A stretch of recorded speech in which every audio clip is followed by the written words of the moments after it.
I'm employment law attorney Neil Shouse with Shouse Labor Law Group. Our office gets a lot of calls about implied employment contracts in California.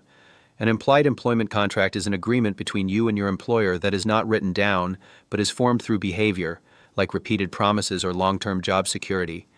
This kind of agreement is an exception to California's default at-will employment rule. Normally, employers can fire employees at any time for any reason, but if there's an implied contract for continued employment, then you can only be terminated for good cause.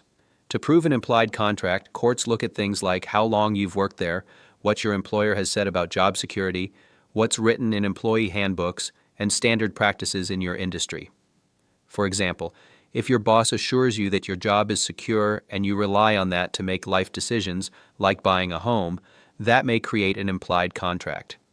If you're later fired without a valid reason, you might have a case for wrongful termination.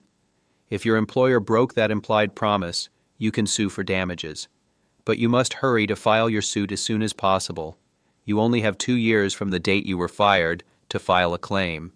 If you or a loved one has had your rights violated by your employer, we invite you to contact us at Shouse Labor Law Group at 877-SUE-MY-BOSS for a free consultation. We will fight to get you the largest settlement possible.